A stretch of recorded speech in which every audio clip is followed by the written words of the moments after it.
So as we get ready to move, we will, after our next presenter, we will take a 10-minute break. So if you can hold it. We are going to hear from another individual. This person, she is a force to be reckoned with. She has chaired the Disability in the United States and focuses on employment with meaningful advancing work. Just an incredible individual. She is Microsoft's Chief Accessibility Officer and has been deaf since childhood. She also acquired another disability during adulthood, which opened her eyes to disability and accessibility in the workplace. Colleagues say that her leadership style blends relentless, honest, contagious energy and masterful communication. I would also say that as well. They describe her as an unapologetic about who she is or what must be fixed. Charismatic, convincing, and empathetic. They say she is utterly grounded, yet adept at challenging coworkers to rise to the moment. You are going to have to fasten your seatbelts for this one. Please welcome to the screen Jenny Lay-Flurrie, Microsoft's Chief Accessibility Officer. My name is Jenny Lay-Flurrie. I'm the Chief Accessibility Officer at Microsoft, and I'm going to give you a sense of flavor of what we've been up to as it comes to how Microsoft is viewing accessibility and how we're powering and working on disability inclusion. I'm going to start with some basics. I'm going to cover those really quickly, but I think they are always important to cover before digging into, well, how we work, how we orchestrate accessibility and disability inclusion across the company, and of course, some good examples of technical nerdery to close. So a few basics just to begin. And I put up a slide that really helps to sort of land some of these, and I'll walk through everything that's on here. Accessibility is a responsibility because if you look at disability in the world, it is an enormously big area. In fact, the statistics, which are aged, folks, these actually come from 2010, and we are anxiously awaiting updated numbers through the census, but the numbers still are at 1 billion in the world. Disability is also the one segment that can impact us at any point in our lifetime. In fact, most of us acquire disabilities through accident, injury, and illness. And it can impact us in a temporary way, a permanent way, or situationally, which was me about an hour ago as I was coming back with my lunch in one hand and jamming the power door opener to get into the building. But the social inequities with disability are very, very clear. The unemployment rate is double that for people with disabilities versus not. Labor participation rate is low, and people do not have the access to the understanding of accessibility or the implementation of accessibility and technology needed to be successful. And if anything has reminded us of the importance of that, it has been the pandemic.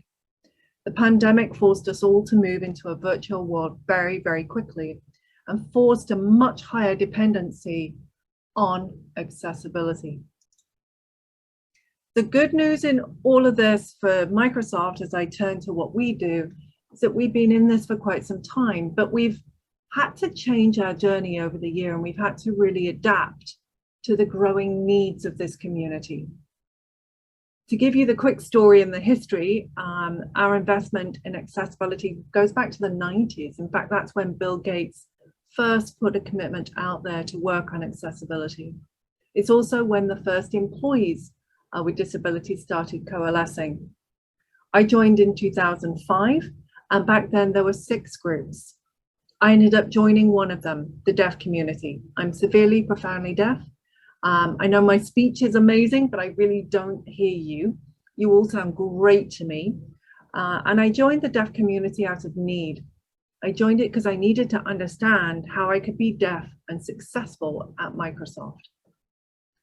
I still to this day learn from that community. And I will say that one of the biggest honors in my career has been listening and learning from the CRG. And I'm honored that with the help of many, I was able to build the all-up umbrella Disability Employee Resource Group and chair that for close to a decade before moving into this job back in 2016. When we did form this team that I have now, it was to make a very conscious shift to bring those two avenues together. Our technical engineering view on digital accessibility, and also the needs of our community, and making sure that as a company that produces technology and also has hundreds of buildings around the world, works with events around the world, that we were combining the insights from experts, people with disabilities, to create better technology. So how do we do it? Well, we tried a few models and we found that this one works the best. We operate in what we call a hub and spoke. So I have a team of amazing experts, and I mean amazing. Most of my team are people with disabilities across the range of disability, remembering that a lot of disability is not apparent to the eye. You cannot see it. In fact, over 70% is that way. But I have those experts, and they're experts not just in their own lived experience or as an ally of disability. They are in their own area, whether that's they are brilliant trainers and learning development specialists, engineers, support technicians, marketeers, and more. More important than my team, though, is that we partner across every part of the company. We partner around the world. And each division at Microsoft also has people that work alongside me to help build the leadership community and to really drive it within their own area. We call it the hub and spoke. And it's how we scale to 160,000 Microsoft employees. We also think on accessibility as a business. This isn't optional. This isn't something that we see as anything other than a core part of what we do every day. In fact, the mission of our company is to empower every underlying person and organization to achieve more. So we built a maturity model to help us to ascertain and measure and understand where and how we're doing. We leverage some models that are out there, Carnegie Mellon being one of them, and a Level Access, which is an accessibility specialist consultancy firm, and combine that with the viewpoints from our Microsoft Accessibility Leadership Team. And it's a 1 to 5 scale across 7 dimensions of the business. And every year we assess how we're doing, whether it's developing products, hiring talent, or working on our supply chain and our 20,000 suppliers that work with us. But at the core, it all starts with people. If you look at our programs for people, the reason that it starts here is that if you have empowered talent with disabilities in the core and fabric of the company, you will quite simply get better stuff. And what we found is that we were opening doors to talent, and we had closed doors to some of this talent. One area was neurodiversity, and we've been working over the last 5 years to open doors. Some of this means that we don't hire people through traditional interviews. We actually bring people through a virtual Minecraft academy and hire talent by viewing their skills in a different way.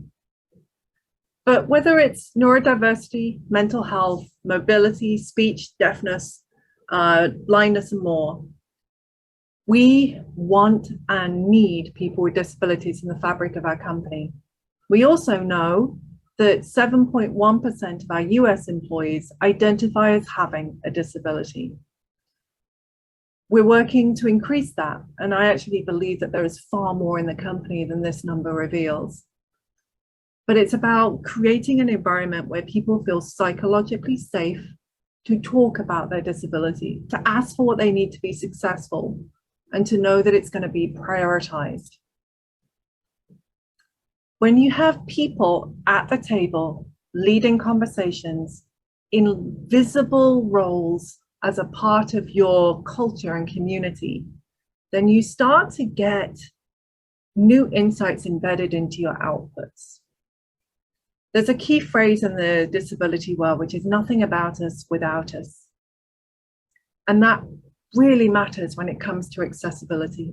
And I'm going to give you some examples, just even from the last few days and weeks, of great things that have come through this First, let me talk about Windows 11. Windows 11 is our new operating system, and it's literally on billions of machines around the world. With Windows 11, the team listened to feedback from our employees and from our partners with disabilities. And they redid a whole bunch of things, and I'm just going to highlight 3. One is the accessibility settings. And if you're sitting in front of a computer or a PC, hit the Windows key and the letter U, and this will come up for you. In Windows 11, we changed it, and rebranded it to be accessibility. Now that sounds really simple and minor, but it's really important. We wanted it to be easy to find and easy to use. And in Windows 10, it was called ease of use. Often people didn't know that or didn't know where to get to it. If you get to this, you will find tons of settings that could benefit you. And the one that is good to try out are color blindness filters. 9% of the population has color blindness, mostly men. And it'd be amazing, turn that on and go and watch a football game, or for Americans in the audience, soccer. And you'll find that the field looks a lot better. It also changed contrast themes and contrast settings. And this was based on feedback that the contrast settings in Windows 10 were just too stark. So it made different versions of them. And by the way, not just good for people with low vision and blindness, also great if you're sitting outside in bright sunlight, which we don't get very much of here in Seattle, but you might get more where you are. And simple things. This was feedback from our mobility group in particular. It's like, hey, can you auto punctuate when I speak into my computer? Can you add a comma or add a period? Simple steps that make it quicker and easier to use a device. For deafness, it was about how can we get more options and quicker availability to features that will allow me to be in your meeting. This is Microsoft Teams. There is ability to have live AI provided captions, also human provided captions, card, translation, and a transcript that can also run on the right hand side.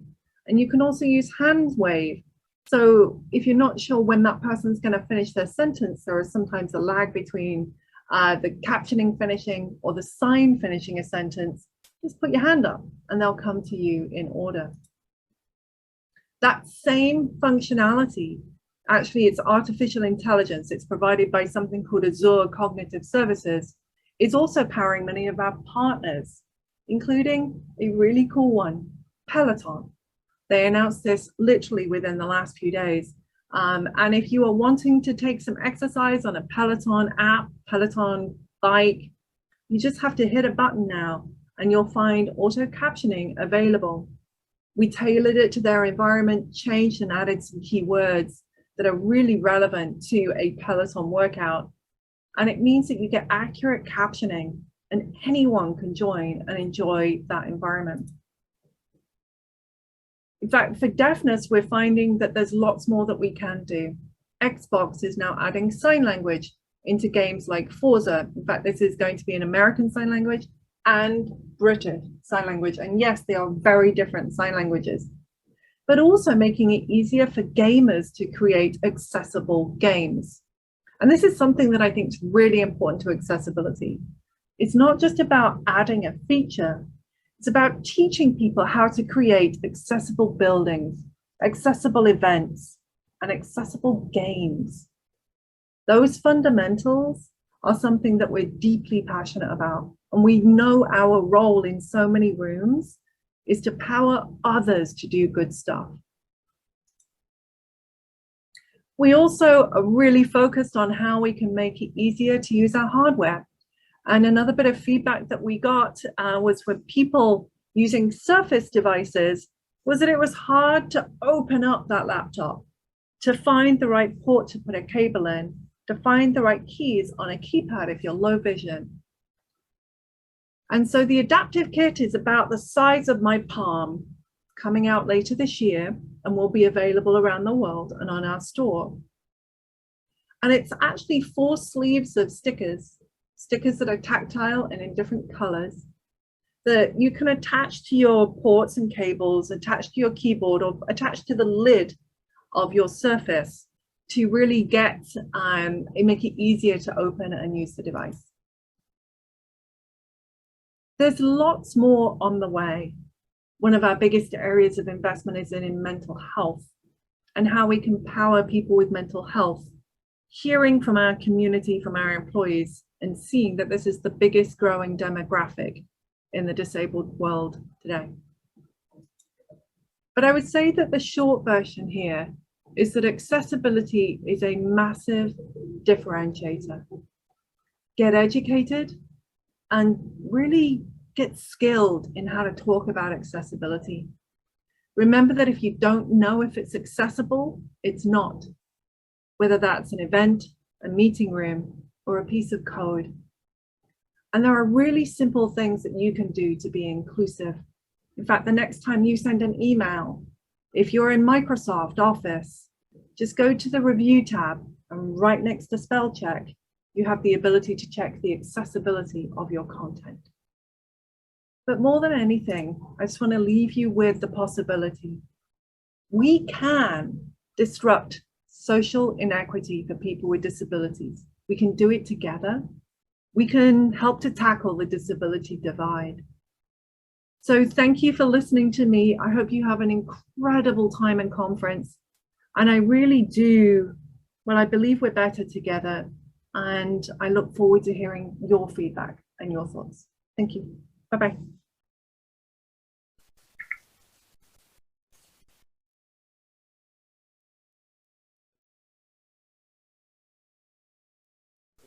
One more time for Jenny Lay-Flurrie. Yes. So I just learned a lot, as well as I keep taking notes on everybody's comments. And I just learned that because I'm colorblind, there's a feature on the window. So I'm going to be looking at that for sure. Make the business case. These are action steps I take away. Make the business case. Measure the matter. Make it easy for people to find. Create the culture of inclusion and belonging. Once again, that was Jenny Lay-Flurrie. And now, for everybody in the room and everybody that's watching us virtually, you're on your 10-minute break. Go find it. We'll see you back here in 10.